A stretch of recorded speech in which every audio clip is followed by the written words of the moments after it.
మీ అందరూ దీపావళి ఎలా చేసుకున్నారు? బానే చేసుకునుంటారులే. అందరూ ఇంట్లో ఉన్నారు కదా! నేను హాస్టల్‌లో ఉన్నా కాబట్టి అలా ఇస్కాన్ టెంపుల్‌కి వెళ్దామంటే మా ఫ్రెండ్స్‌తో పాటు నేను కూడా వెళ్ళాను. దివాళీ రోజు వెళ్ళాం కనుక మాకు దీపాలిచ్చారనమాట. వాటితో మేమే స్వయంగా దీపం పెట్టాం. చాలా ప్రశాంతంగా అనిపిచ్చింది. ఏమో కృష్ణుడిని చూస్తేనే ప్రశాంతంగా అనిపిస్తుంది. అసలు నేను ఇంట్లో ఉంటే టెంపుల్స్‌కే వెళ్ళేదాన్ని కాదు ఎక్కువగా. అలాంటిది ఇక్కడికొచ్చాక టెంపుల్స్‌కి తెగ వెళ్తున్నాను. ఎందుకో కూడా నాకు కూడా తెలియదు. టెంపుల్‌కెళ్తే ప్రశాంతంగా ఉంటుంది అన్న ఫీల్ తెప్పిస్తుంది. ఇంకా అక్కడికి వెళ్ళాక కృష్ణుడి అవతారాలన్నీ చూసి ఎంత హ్యాపీ అనిపిచ్చిందో. అక్కడికి వెళ్ళాక మనందరికీ ఒక జపమాలిస్తారు.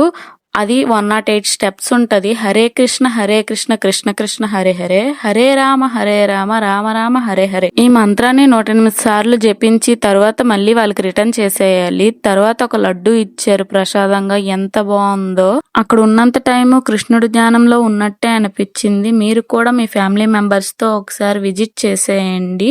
ప్రస్తుతానికైతే నా ఛానల్ సబ్స్క్రైబ్ చేసుకోండి. ఉంటాను.